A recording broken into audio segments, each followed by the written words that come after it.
Well, hello, everybody, and happy Thursday. Welcome to the 148th episode of Stories of Service, Ordinary People Who Do Extraordinary Work. And I'm the host of Stories of Service, Teresa Carpenter. And today we have another awesome guest, and it's a subject that I have been wanting to dive deeper into, and that is rehabilitation and treatment facilities. So I have with me today Mr. Bill Reynolds. Bill, how are you doing today? I am doing well, Teresa. Thank you for having me on. I appreciate it. Awesome. Well, mental health is a big focus area of the Stories of Service podcast. Yeah. Besides sometimes speaking up and speaking out about issues, we do handle a lot of issues on the show that deal with people who are in crisis or who have had some sort of trauma. And besides getting their stories, I always like to talk to the healers and the people in the profession, such as yourself, Bill, because I think that you are on the front lines of some of these issues and you can provide services and treatment options that sometimes people don't know about. They're unaware that veteran services offer this, whether it's through the VA, whether it's through TriCare. So I really look forward to diving into this further with you. Yeah. Thank you. Me too. So first off, I'm just going to read off a little bit about Bill so that you guys get to know him better. Please remember that you can put comments here in the comment section wherever you're joining us. If you're joining us on YouTube, don't forget to hit that subscribe button. If I don't get to your questions throughout the call, we'll definitely get back to them later. And please, I'm starting to lose my voice for a moment, but here, I'm going to read you guys a little bit about Bill and we'll get started. So rehab is often associated with people who have the most urgent and complex addictions and mental health crises. But what if we better educated our service members on what was available, what TriCare covers, and how to spot a reputable provider? My next guest and I will explore this subject in depth and discuss how military members can significantly benefit from these organizations' targeted services. And we're also going to spend some time shattering the stigma, myths, and stereotypes of those who seek this care and what this treatment can do long-term for your life, growth, health, and happiness. William Reynolds, a psychiatry, a CAQ, is a U.S. Navy-trained physician assistant and served on active duty for 30 years, retiring as a lieutenant commander in 2012. He has been a PA for more than 20 years and has extensive experience in family medicine and psychiatry. He guides Sierra Tucson's acclaimed Red, White, and Blue program for military veterans, police officers, and other first responders. He's been awarded numerous commendation medals while in the Navy for superior performance and had the honor of caring for patients on submarines, in combat, and as a medical officer of a U.S. Navy SEAL team. Having worked extensively with service members suffering from post-traumatic stress and addiction, he brings unique experience to Sierra Tucson as he cares for our military and first responder clients. He is a strong proponent of integrative medicine and understands the importance of treating the whole person. And by the way, Sierra Tucson is #1 in Newsweek's list of best addiction treatment centers in Arizona for 2023. Welcome again, Bill. Thank you so much, Teresa. So I always like to start these conversations off with somebody who has served with what made you, where are you originally from, where were you born and raised, and what made you decide to originally join the Navy? So I was actually born and raised in Southern California. Grew up there in the late 60s and the 70s. It was a fun time to be in California. But the main reason that I joined just to get out of, my hometown. I didn't want to, I saw so many people just kind of get stuck in different jobs and whatnot. So I had a good friend of mine that said, "Hey, let's join the Navy." So we actually did that. We actually came in on the buddy program together. Oh, neat. Back in 82. I'm dating myself. I went to boot camp in 82. Yeah. San Diego. Oh, wow. Yeah. I joined in 1996. So a little bit after you, but the buddy program, that must have been really neat to go through boot camp and sort of start the journey of service with somebody that you already knew. Yeah. Well, as it turns out, he ended up getting sent to Orlando.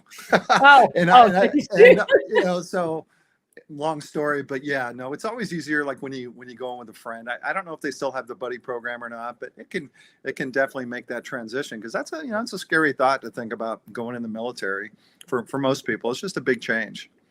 What was your original rating? So, because you enlisted. So when I came in, I did not have an A school guaranteed. So the recruiter, the famous recruiter story is, oh, you can just go into boot camp and choose whatever you want to do, right? Which we all know is not true. So I actually ended up doing really well academically. I got one of the honor recruit awards. So I got to choose my school, and that was hospital corpsman. Okay. So you started in the medical field. Yeah. And then you worked your way up the ranks and became an officer.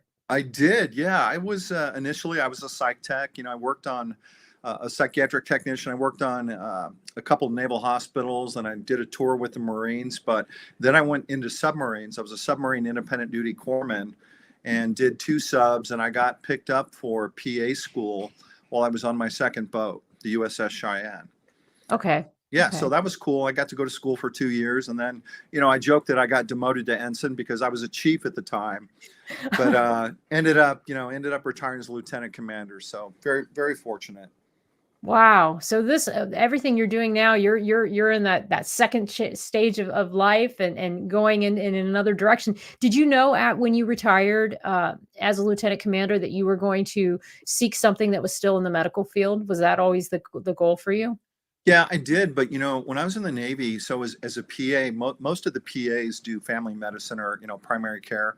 I definitely got burned out on that because I basically done that my whole career as a corpsman as well as a PA. But yeah, when I got out, I decided I wanted to shift gears. So, my wife and I knew that we were going to move to Tucson. So I was really interested in behavioral health and addiction because I saw so many, especially during, since 9/11, I saw so many Marines and sailors that were suffering with, PTS and substance use problems. So I thought that would be a nice change. So I got my certification, and I've been doing that for the past 12 years. Wow. Yeah. Wow. So tell me a little bit about Sierra Tucson and the red, white, and blue program. So Sierra Tucson, we're a very well-known residential treatment facility. So we're located in obviously Tucson, but we're at the base of the Catalina foothills. It's beautiful. We're an open campus. It looks kind of like a community college campus. We're not a lockdown facility, and I just want to make that clear because a lot of times people think that when they go into treatment that they're going to be on a lockdown psych unit, which is completely different. So we are at 24/7, 24/7 nursing. We typically have 120 to 130 residents on campus. Everybody comes in here for different reasons, but the main tracks that we have a mood track, we have a PTSD track, we have an addiction track also, and then we also have for people that have chronic pain, we also deal with that as well. But nobody fits into a nice little category. No. Right? It's usually a mix of all the above, especially with veterans. So we, everybody that comes in gets a personalized treatment plan, and yeah, most people are here for about 30 days or so, except for the VA. Most of the VA people come in for 45 days, which is a real blessing. How does it work with insurance and VA and TriCare? Can you tell us a little bit about that? Yeah, so for the VA is divvied up like east of the Mississippi and west of the Mississippi. So for those, we get mainly people that are west of the Mississippi, and that comes from Tri-West.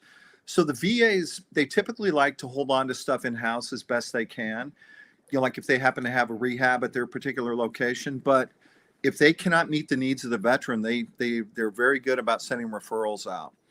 I see. So now TriCare, we do not take TriCare at our facility, but there are other facilities in Arizona that do take TriCare. But we mainly, as far as the military goes, we get Tri-West. So we see a lot of people from Alaska. It's random. Alaska, California, Reno, Nevada, Montana, Phoenix, a few from Phoenix. So they basically, you have to get a referral to come here. I see. Yeah. So that's what a lot of people don't know too. I've had a few colleagues who have sought treatment, more of an extended care treatment, and your GP or your psychologist or psychiatrist can write you a referral to seek this kind of care. Correct. I mean, this has to be a very carefully thought through treatment plan, but this is an option for certain conditions and for certain people who need it. Yes. Yeah. Now for the active duty, I mean, I don't know if, it's been a while since I've been out. I know we have an Air Force base here, like Davis-Monthan, for example. They do not have a substance use treatment facility. So they get, for the active duty airmen, they get sent to another place in Phoenix. I'm not sure which one. But yeah, it does require that referral. Right. Out. Yeah. Right. And can you tell me a little bit about what the benefits or what some of the reasons are somebody might want to seek a residential treatment facility versus going to see the therapist versus going to, let's say, is when I had a drinking problem and I sought treatment, or I sought care. I would go to a more of a like a 9 to 5 for 2 or 3 weeks. But for somebody that wants to do something or that needs to do something that's more residential, can you tell me a little bit about why that's sometimes needed? Yeah, it's a little bit more intensive, for example, people that are coming off of alcohol, like alcohol withdrawal is very dangerous. You can actually you can actually die from that. Worst case scenario, you can have seizures and all kinds of complications.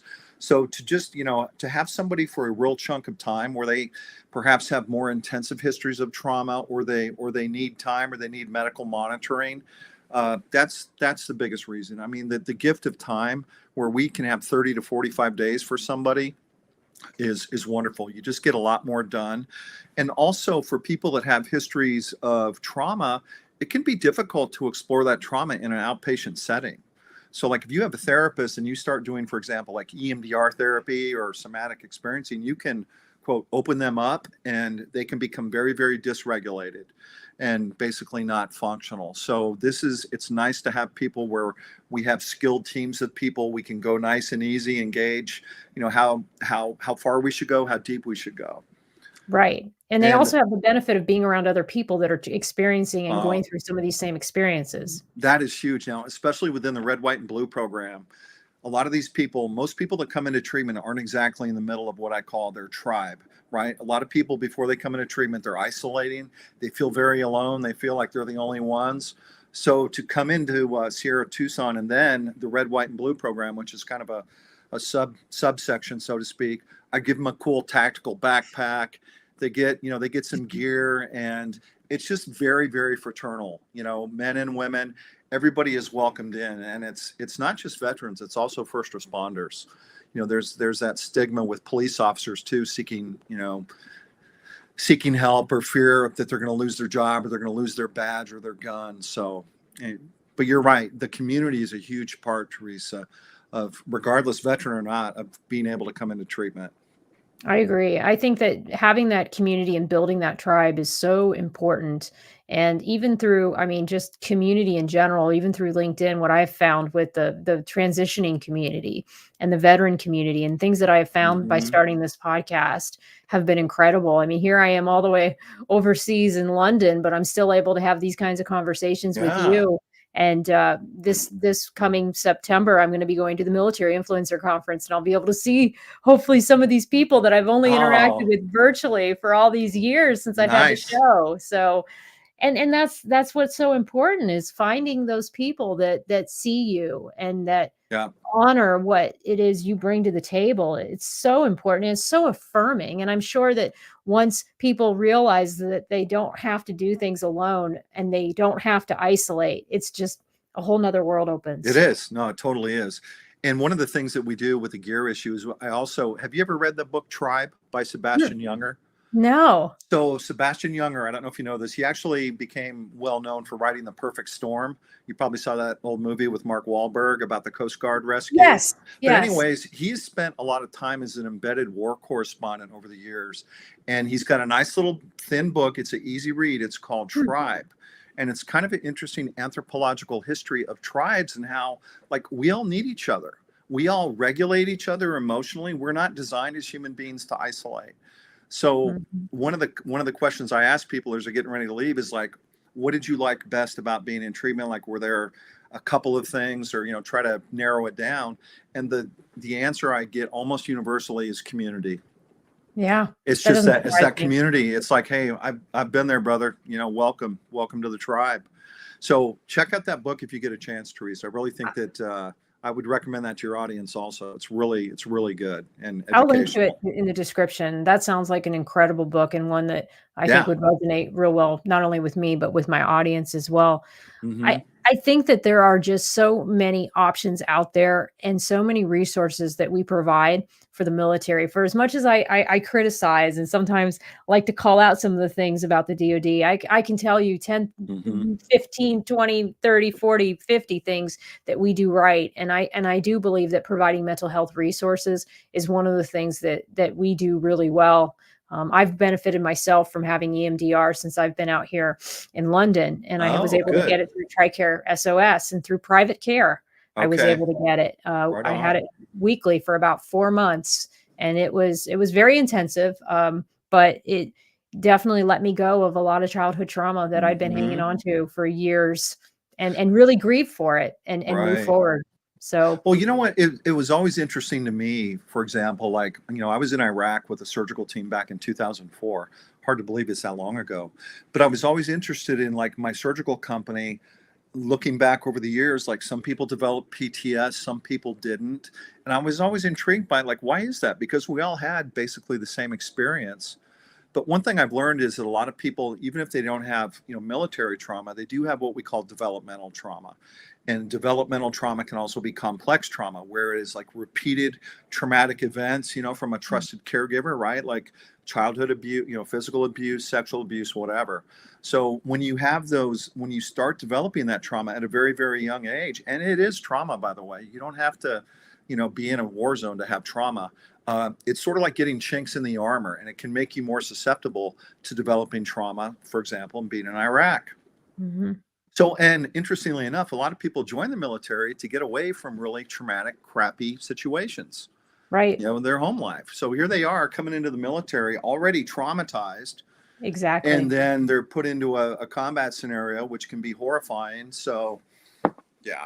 It just adds to it exasperates the issues that they're already having. And one of the things that I had within my own trauma was this inability to speak up and speak for myself, and to really voice when I was feeling unsafe, when I was in a situation that was toxic. And it has really been such a journey for me to be able to do that, and to be able to trust people, and to Right. learn how Yeah. to identify the people on, even on my staffs, people. And I've done it here, where I've been able to identify people on my staff that I feel are safe, and Yeah. then being able to share some of the challenges and the things that are happening. But I've done that, and it takes so much when you didn't think that you were safe growing up, or you didn't feel like you were in a trusting environment.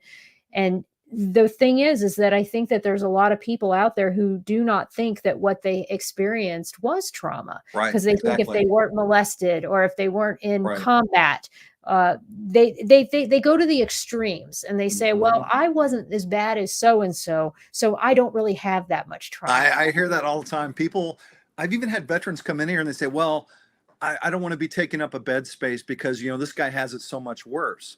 So listen, everybody has trauma to some degree. There's always somebody that has it worse, somebody that doesn't have it as bad, but Right. everybody is deserving of that treatment. And you talked about your behavior, like within the trauma world, we talk about fight or flight, right? Which is up here. We're, always in a state of hypervigilance. The opposite of that is what we call freeze, which is basically, it's not like literally being frozen, but it's kind of like emotional numbing, where you just feel like you're so beat down that you can't mount an emotional response. But the other thing that starts with the letter F, foxtrot, as you kind of described, is what we call fawning, right? And that's where, you grow up in scary environments. So you have a tendency to be maybe a people pleaser, and to go out of your way to avoid conflict. And yeah, Hmm. okay, because it gives you a sense of safety, right? Right. So It yeah, does, fight because or you feel like you flight. have a control over it. You feel like Yeah. when you're fawning, you're hyper vigilant, you're always aware, you're trying to get in front of everything, you're trying to be perfect.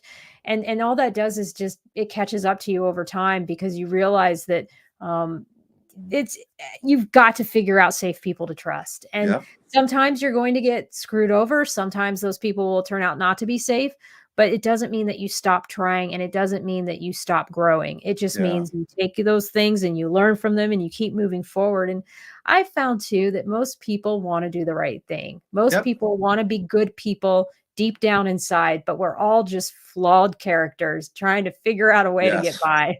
Yeah, you got it. Teresa, did you say that did you go to treatment for alcohol? I did. I had a DUI in 2014. I'm trying to remember. And then at that time, I just went to DAPA for a week. And then I was on a carrier, and had another incident where I just got too drunk, and I was ashamed of myself. And I said, I'm just going to never drink again. Of course, that didn't last very long. But around the time that incident happened, right after that deployment, I went away for 3 weeks in a not a residential, but a one where you go in and from 9 to 5. It was for three Yeah. weeks, and it was a wonderful experience. It Yeah. was in Bremerton, Washington. Okay. You went to an intensive outpatient program. I We call did. them, I call them did. And IOPs. Yeah. Well, mhm. I am a member of that club too, and I sent myself to treatment in Pearl Harbor back in 2009. Oh, So wow. when I got back from Iraq, I mean, trust me, I always liked to drink, and I never got in trouble, or I was always very, very high performer, which is most alcoholics are.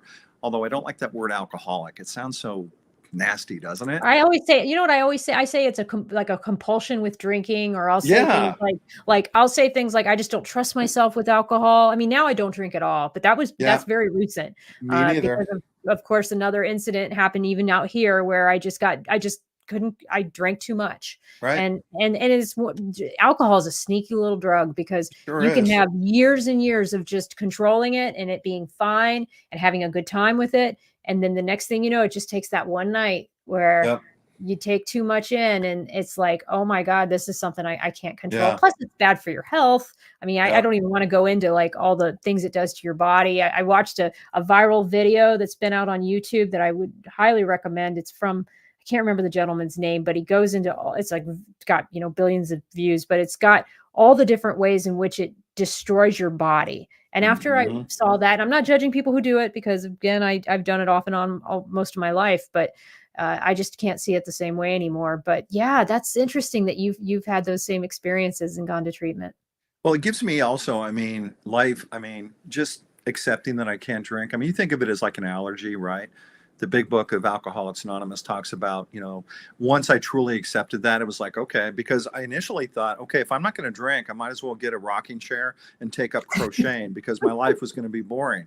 But it has been anything but. It's just been such a gift to have sobriety, and also I think it gives me a little bit of street cred when I talk to my patients also that struggle with alcohol. They say, oh, okay, you get it. So, but congrats to you on your sobriety. That's awesome. We're the lucky ones, Teresa, because a lot of people don't ever recover from this, I know. unfortunately. Well, and it's so socially accepted. It's so Yep. ingrained into the culture that it's okay, and it's just the way that we all relax and take the load off. And I see a lot of my colleagues that don't have an issue with it. They'll Yep. literally, and my husband's the same way. I mean, he'll have one drink and then never pick it up for 2 or 3 more months. Hmm. Whereas what I'll do is I'll be like that at first for a few months, and then suddenly it just starts to become like, oh, I'm stressed out. Oh, wouldn't it be nice to have a couple drinks to just kind of take Yeah. the stress Yeah. off? And then the next thing you know, I'm just kind of doing it a little more, a little more, a little more. And then it just starts to become my go-to to relieve Yeah. stress. And then it's a matter of time before I'll be out in a public situation where I'm not feeling comfortable, I'm not feeling safe, and I feel like it'll just help me take the edge off a little. And then the next thing you know, usually saying something I regret, or I'm throwing up, or I'm just doing something that's inappropriately and Yeah, I can relate. unprofessional. And I'm like, oh God, no, I don't want to go down that road Well, again. so your husband is a normie. We would call him a normie. My Yeah. Oh wife yeah. is a normie. Mm-hmm. But when I went through treatment in Pearl Harbor, it was also like an IOP. It was at Tripler Army Medical Mm-hmm. Center, and there was an addictionologist there, and he told me, he says, Bill, he says, normal people think about alcohol like you and I think about broccoli. For Yes. example, if you ever get invited to a party, do you ever wonder if there's going to be enough broccoli there? Do you ever maybe want to have a little bit of broccoli before the party just in case there's not enough? Do you want to double check your fridge to make sure you have enough broccoli for when you get home? So I thought that was kind of a funny analogy, but it is, it's true, right? It is, it is. And that's why I can't really judge people who drink, because Right. I see people like my husband who can take it or leave it, and it Mhm. never really impacts his life. I mean, since I've known him, he has never lost control with alcohol. He's never had it as a crutch. He's never like what I would do and say, "Oh, is there drinks on the menu? Oh, can I get a drink?" He's never been like that. Right. And Right. so, like you said, it's just not a drug that he uses to feel a certain way. And Hmm. so, and I know that it was that for me, and I knew it was that for me all these years. It was just something that I felt like I needed to do, but not doing it feels really good, feels really freeing, and Yes. I've not been judged. That's Yep. what's been nice. I do believe like there is a movement out there to do like the mocktails, and there's Yep. more social acceptance around not drinking. Totally. I have observed, especially this this most recent round of being sober, I have noticed that people don't really care as much as I felt like they would. Right. Well, and then, also recovery, it's, you have to find your tribe in recovery too. So initially, like I was heavily involved in AA when I was in Hawaii, met tons and tons of great people. So just for anybody that might be struggling with alcohol, just know that there is a good life being clean and sober. And you just have to find your new tribe because there's a lot of people that don't drink out there. There are. There are. In Yeah. fact, when I announced that I wasn't drinking anymore, I had so many people who, because I wanted to hold myself, I had never done that. Even when I got the DUI, even when I went through the treatment, I had never said, even at the treatment, I still considered myself a casual drinker. I didn't see myself. I still don't like you said, Bill, I hate the word alcoholic, but Yeah. I get why people use it. I don't see it as the same disease like heart disease or cancer or any of those things. I will never see it that same way. That's just I don't know, maybe that's my thinking on it right this moment that could someday change. But I definitely don't like that term either. I wish there was a better word for it. Like I Yeah. abuse alcohol or I'm Right. somebody who abuses it. I mean, I think that's a better way to say it. Actually, so the Substance Abuse Administration, Mental Health Administration, SAMHSA is a big organization, government organization in DC. We're not supposed to use the term substance abuse anymore because language is so important. We're supposed to say substance misuse. Okay. Little Yeah. trivia Mhm. for you there. But yeah, language can be important, especially when we're talking about mental health, stuff. Right. And I think that what it is it's just ways that people numb their crutches. When you at the end of the day, I mean, you can do this with work, you can do this with going to the gym too much, you can do this with um, eating. I mean, there's so many ways in which people abuse a substance or misuse. I'm sorry, misuse Right. something. Right. And that's what are some of the ways that your organization and with your treatment do people start to understand how they abuse these vices and then how do you steer them away from doing that? We basically there's so many different things that we do at Sierra Tucson. So just kind of a quick overview. Everybody that comes into treatment is assigned a primary therapist and a psychiatrist. So like for example, what I do, I'm a psychiatric PA. I meet with everybody at least once a week to do medication management. I'm a medication minimalist. Some of my patients don't want to do meds. So everybody is in the process group and they're meeting individually with therapists, their primary therapist, but also a trauma therapist, a mindfulness therapist. We have like tons of psychoeducational classes on like codependency and how to get healthy. I mean, that's one of the biggest things is just, we're big proponents of physical exercise. We have a physical therapist here. We have a really nice gym. We have personal trainers. So just, learning when people drink or use drugs or even, like sex or even looking at Instagram, right? They're looking to get that dopamine hit. There are other ways to get dopamine releases into our brain that are natural and healthy. Even nutrition. We have a couple psychiatrists that are trained in integrative psychiatry where, they really talk about food. Like food is medicine in many cases, because we have so much processed food that we're exposed to in America. So it's a variety of different things, Teresa. But the big thing is just learning to let people know there is a wonderful life out there being clean and sober. And we talk a lot about healthy ways to replace it. Right. And I Yep. think that what we really resonated with me as I was reading over your bio is this sort of the whole of body type of care. And Yeah. really you have to have, I think, different areas of your life, almost like a circle. To complete the circle, you have to have, and maybe like let's say there's these spokes around the circle.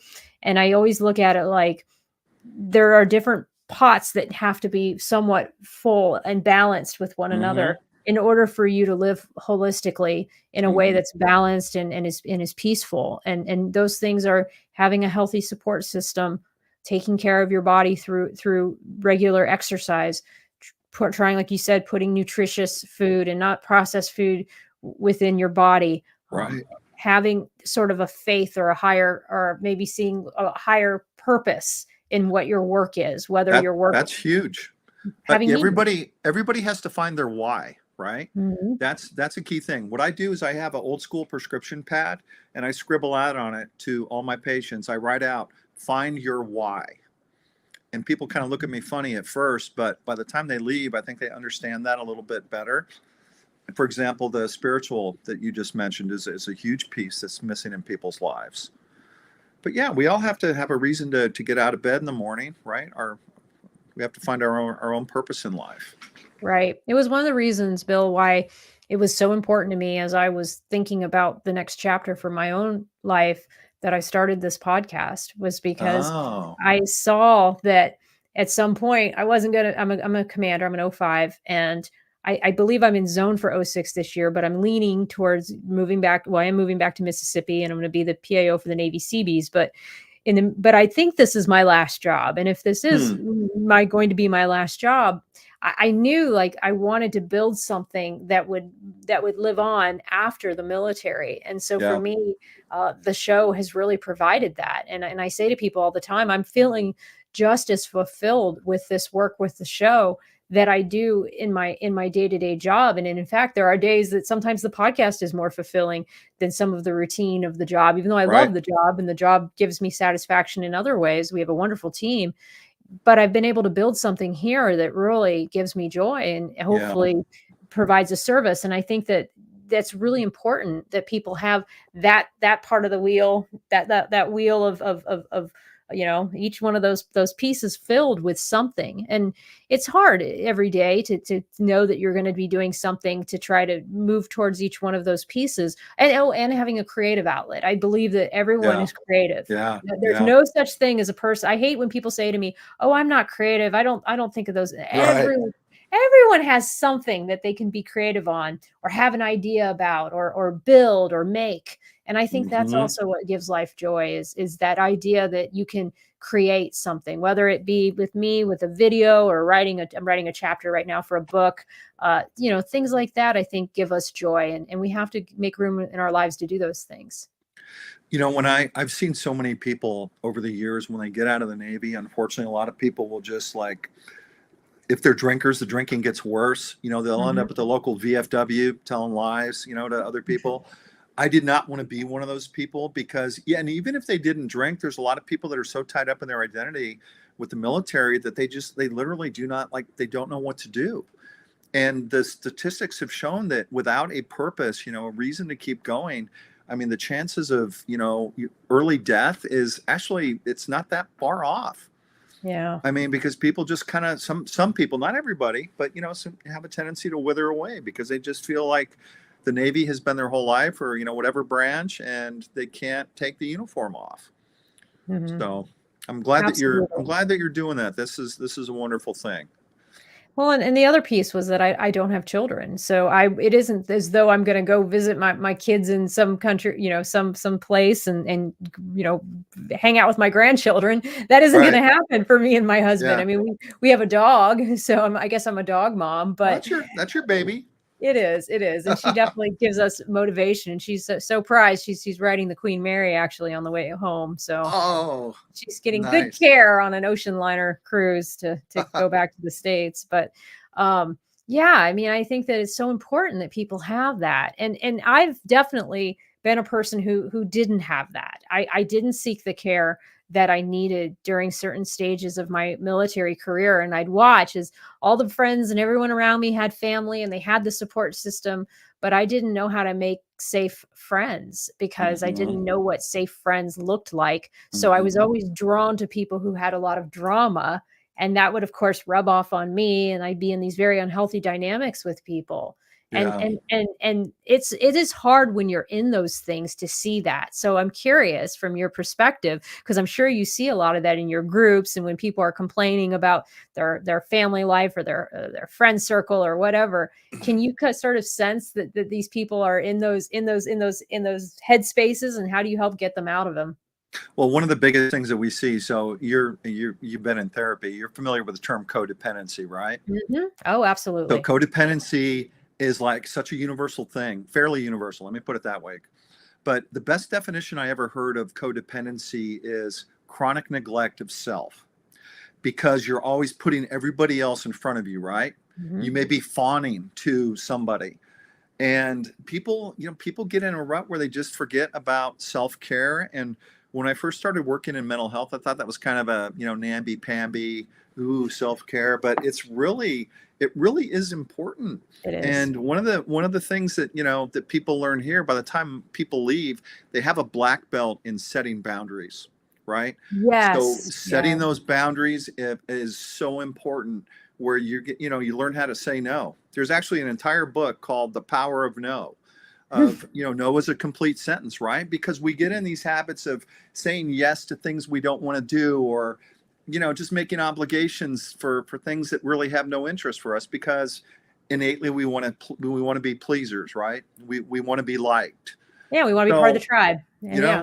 one of the best sayings I ever heard in AA was, "What other people think of me is none of my business." And that Mm, is, I found that so liberating. And it doesn't mean that we have to go around and like be mean to people. It's not that, but it's about, taking a step back and not automatically agreeing to do something that you really don't want to do. It's right. about setting up those boundaries, those safety bumpers, so to speak, for our lives, which you have learned about, like how to find safe friends. Right. Yeah. So yeah, self-care is a big thing, and it's not selfish, to care for No. yourself, because I mean we have to nourish ourselves, whether that's in, with our tribe, or nutritionally, or however that is. Everybody's, story's a little bit different. And I think that by practicing healthy self care, we are setting the example for others. I recently posted about getting a sleep study, and I found that post really resonated with a lot of people. And Mm-hmm. the military provides sleep studies for free. Yep. So if you're having problems sleeping, go get a sleep study. And Yeah. I had no idea that I had apnea on my back. No Okay. idea. I thought that it was, oh, this urge to pee just keeps waking me up. No, it was Mm-hmm. because I fall asleep on my side, and every single time on my back, I wake up. I wake up 2 or 3 times a night because of it. So now, of course, the next step is, oh, do I need a mouth guard, or a CPAP machine, or what are all the options? Of course, I got to go down that road, but Right. at least I got an answer. I Yeah. had no idea. Yeah. No idea. And if I hadn't taken the time to do that, but there are so many people, when I told them I was doing this, they're like, "Oh yeah, I got to do that. I got to get that." I'm like, "Then go do it." Yeah. I know. Or, I had people tell me, "Hey, when you're getting your physical, when you're getting ready to get out, tell them you have sleep apnea. You get 40% or something like that." So yeah, sleep. I mean, appropriate sleep in the world of mental health is a superpower, because if you have Mhm. sleep apnea, you're walking around with desaturated oxygen levels, right, in your blood. And it's not just about being tired. It can also lead to Right. cardiac problems, neurologic problems, as you probably know. So yeah, make Yeah, it use was of your medical department. absolutely. And it was one of those things too where, yes, the story you just shared was probably my initial motivation, I won't lie, to go and Yeah. do it. But I seriously do have sleep problems, but I wasn't expecting for them to actually tell me that I had apnea. I was Yeah. not. That Yeah. part was just that really floored me, that the study Hmm. showed that. I thought it was just, oh, got to use the bathroom. Oh, I have problems sleeping. And so I think that it's really important. That's just one example, but it's really important to do those things. And I think even as leaders in organizations, we set the tone for our people. And Yeah. if our people see that we're getting sleep studies, or we're occasionally taking a work from home day, or we're giving out work from home, or doing things to ensure that people have the time off that they need. And I was saying this to the guy I'm turning over this week with my relief, and I said, you should always adopt a people first mentality, because if you have a Right. people first mentality, the mission will follow. Yep. That's But absolutely right. you don't even, I mean, the mission will take care of itself, because your people will feel that they'll feel loyal to you, because Right. they know that you treat them well and Right. that you value them. Or But if that you you act, don't, or that you actually care, right, right? You care about them, like, oh, my boss, cares about me. right. So, yep, easy to get overlooked in this busy world that we live in, but it's important. It really is, and having been in such good leadership, it's been so interesting this week, Bill. I'm like I say, turning over with my relief, and this week he's starting to see the environment I've been in for the past 2 years, and he keeps remarking to me like, "Wow, people are really friendly here. They come up and ask you how you're doing, and they really care. They're not just saying." I'm like, "No, Yeah. they really are just like that." And it's really made me realize that these 2 years being at Marcom has really been good for me. And it really has reaffirmed that I am in such a good climate. And I Hmm. think that makes all the difference. And this goes back to what you were saying earlier, Bill, about those people that were raised in these traumatic childhoods. When you've had years and years and years of a childhood that you didn't know where you stood with a certain Right. parental figure, for an example, Yep. it was just so stressful. And then when you get into a good environment, I think you can appreciate it that much more. Hmm. Absolutely. Did you ever read the book The Body Keeps the Score by any I chance? haven't yet. Everyone You got keeps to telling read me I that. need to. You Yeah. got to read that by Dr. Bessel van der Kolk. He's a psychiatrist and kind of a pioneer in the trauma world. But it's really an awesome book and so full of insights. And when I read that book, lots of light bulbs going off in my head about things. When you grow up in a certain environment, you just think it's normal, right? Even if it's Hmm. dysfunctional, you just think it's normal. So Hmm. And then you're attracted to it. That's what I right, know. right, You exactly. and you're attracted to it subconsciously because it's Hmm. what you know. So when you're around people that are like those people that were like your primary caregivers, you tend to be drawn to them and you tend to feel Hmm. sorry for them, at least I do, or you tend to feel like you need to save those people or you need to, Yeah, like you said, that fawning thing. You're just constantly trying to do what you can to make them happy. yeah. Um, and it's just wonderful when you don't have to be in that environment anymore. Hmm. It's such a freeing feeling, and Very I believe that liberating. everyone can do it, but they have to recognize that Yep, that's what's happening, and it's yep. hard to recognize it if you haven't had that care or that therapy. Yeah. Yeah, I would encourage anybody. I mean, there's such a stigma. I mean, not just with the military and, first responders, but there's a stigma in general about seeking, mental health help. And I think everybody should have a therapist personally because, I mean, it's so valuable. We have a tendency, especially in the military, to want to, be strong and suck it up and fix it myself and all this. And I mean, if you can do that, I mean, most people do that or they at least try to do that. But there comes a time where you just need to have somebody else kind of help navigate some of the personal stuff. Going to see a therapist doesn't mean that you're going to automatically be referred to a psychiatrist to get put on meds. There's a lot of people that choose not to do, psychiatric meds, which is fine. Being in good therapy and processing difficult traumatic memories is just as healthy as any prescription of Prozac that I can ever, write. I So, agree. you've probably have heard the term neuroplasticity, where our brains we have the capacity to develop, how we think, how we view Mhm. things. And it's just incredible when you really think about how we can harness that power. And having a good therapist can be, I mean, that's invaluable. That's the same as having a good doctor or whatever. Oh, I agree. It is. And I think that sometimes people get disillusioned because they get with one therapist who just listens and doesn't offer any advice or challenge their ways of thinking. Like the therapist I had for my EMDR was the best therapist I've ever had in my entire life. And it Hmm. was all because he was I I mean, honestly, he was like a warrior. He was a mental health warrior. Hmm. Like he knew I would tell him a situation or a circumstance that I was having at work, and he knew exactly how to navigate it and how to be Hmm. strategic and how to it was like the mix of a career coach with a behaviorist with a somebody that understood. I mean, I got diagnosed with complex trauma PTSD, and he was able to really explain to me that what I had gone through was complex trauma.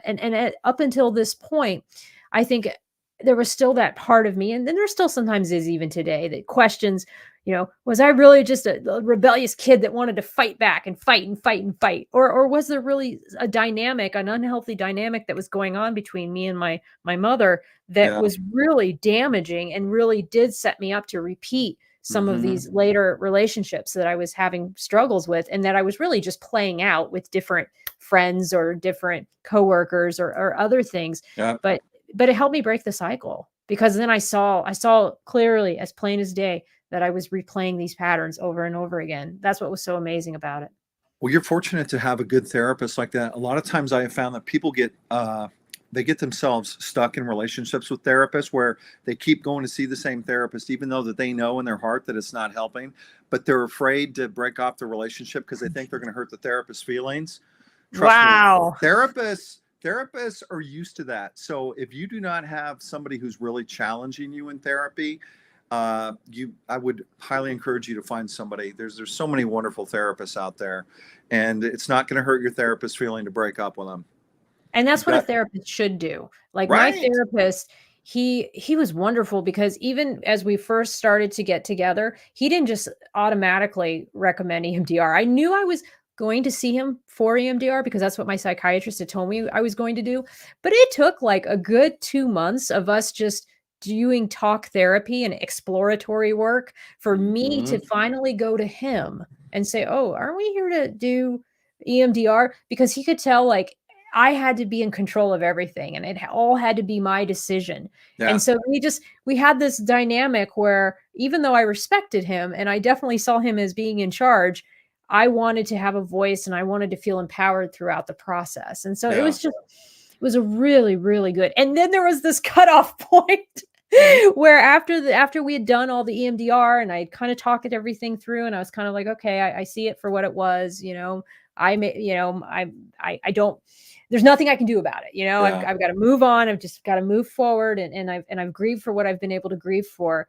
And then it was like, okay, well, now it's time for you to go. Yeah. Right. But I almost felt like that was healthy because it sort of made room for other people to see him. And it was, if I want, and actually I see a career coach now. And that's more something that I think is in line with where I need to be with my own personal growth and Okay. development. But it was just interesting Yeah. how we just went through those stages and then it ended up in a really good place. And I remember even as I left, I was like, I'm never going to see you again, am I? He's like, no, probably not. I'm like, all right, well, thank you for everything. And I'm still so grateful to this day. And I recommend him to anybody who lives in London. I mean, he's amazing. Yeah. So So you showed you were not codependent in that relationship. You set the mhm. boundary and says, hey, it's time for me to move on, right?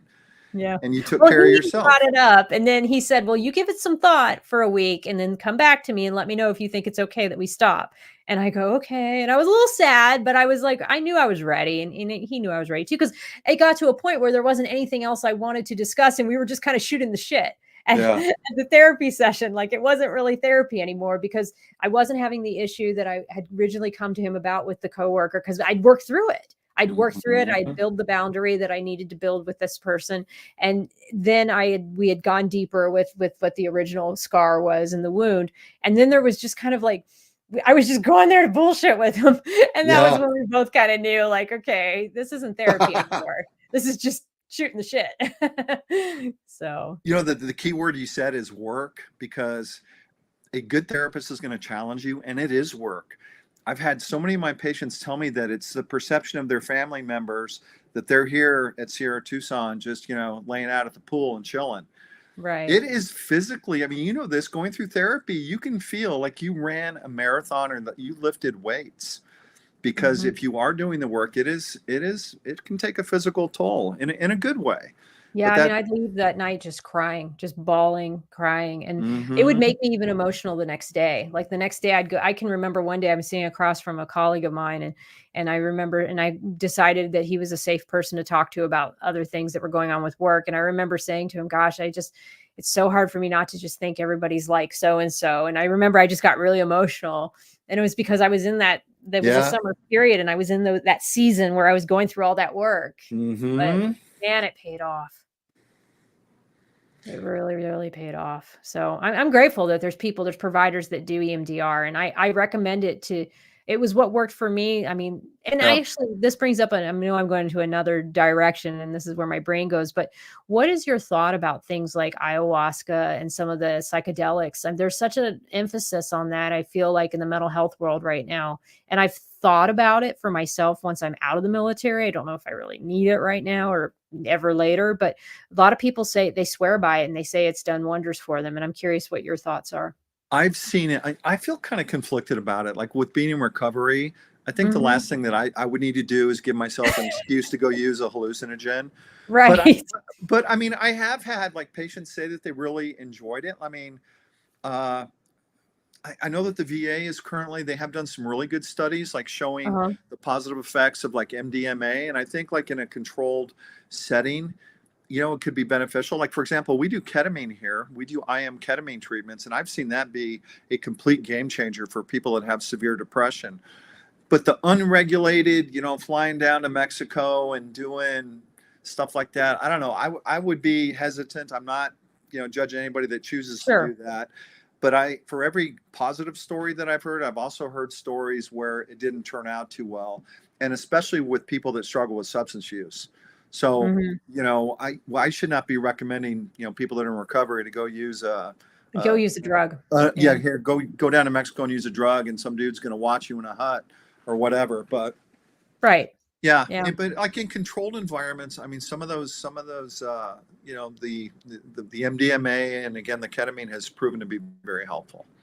No, that's an interesting perspective, and like you, I remain open minded about it. And maybe for those people that don't have the substance misuse issues that I Hmm. certainly struggle with, that might Hmm. be a good option. But for Yeah, me, I just don't think it would be something that I would get a lot of benefit from at this stage in my life or in my career. So right. it's just nothing that I'm interested in doing. But I remain open minded for the people who do it. And like you Yep. say, maybe for those who don't have those addiction issues, it Yeah, could definitely be something that helps them open those doors. Because I do feel like EMDR is a bit like opening your mind and it going into is. these places of your subconscious that you really haven't explored, because you're just given that moment while you're doing something mindless for a second, and then all of a sudden you're in this place where you're just going really deep into your psyche. It's an insane experience, but you have to be with somebody who you trust and somebody Yeah. who you feel safe sharing those stories with. Yeah. I mean, I think I don't know, if I was somebody, that would probably be like a last ditch kind of thing, because Mhm. a lot of people, again, like we've been talking about, you get yourself a rock solid therapist, you can make those changes in your brain that are beneficial, that can alleviate your anxiety and your trauma symptoms and your mood, as well as medication can. So, having a rock solid therapist would be my beginning point for people that are struggling with mental health symptoms. Yep. Nope. No, I really appreciate this opportunity to talk to you about these issues, because I think they're so important, and I think that I can't emphasize enough how critical it is to have people around you that you can trust, whether that be a therapist, whether that be a friend, whether that be a support group. Just having those resources available to you, it absolutely changes your life. Yes, it does. Everybody needs to find their tribe, find your why, and don't be ashamed to ask for help. I mean, you're not alone. Definitely, you'd be surprised how many people are out there that are struggling with similar things, whether it's childhood stuff or just chronic depression. There is help available, especially Absolutely. within the military. There is, Yeah. and I think that we're seeing more and more people in leadership positions who are talking about it, who are sharing their stories, who are open to there are people receiving help and going out and getting treatment. So, Bill, is there anything else that we haven't covered or gone over that you wanted to address during our conversation? I don't think so. Thank you for this. It's been nice chatting with you. And I just want to encourage people, if you really think, I mean, look, nobody knows you better than yourself. If you're having a gut check and you need to get sober, you need to talk to somebody, whether it's substance use or trauma or depression, just don't be afraid to ask for help, because so many people suffer in silence for so long. And I cannot tell you how many people I've seen over the years that have told me, I wish I would have done this 20 years ago, Mm. because it's a game changer. But sometimes you're in a place where you're so hopeless that you can't imagine recovery. So taking that first step and just simply asking for help can change your life. So, It really can. yep. It really can. Well, thank you so much, Bill. I will go full screen here in a moment, and I will meet you, quote unquote, backstage just to say goodbye. But I Okay. really appreciate this time, and I hope that those of you watching who needed to hear this message could take it in. And if you'd like to share this with a friend, please do so that you think could benefit from hearing this message. So thank you so Awesome. much, Bill. Thank you, Teresa, and your audience. Bye. Bye. All right, guys, thank you so much. I'm going to have one more show before I go on my move. I'm moving stateside to Gulfport, Mississippi. So I need time to prep for that move. We are now, I think, less than a month and a half away. So that is now my priority. But one more show with a gentleman next week who is actually going on a cross country bike ride to talk to people from different political affiliations and to talk about community and tribes and finding your why. So I can't wait to talk to him. I'll tell you more about him in this upcoming social media post. But he is my last guest, I believe, before I go on a hiatus and start season 3 this October. And so, as I always say, thank you so much for joining me tonight. Take care of yourselves, take care of each other, and bye bye now.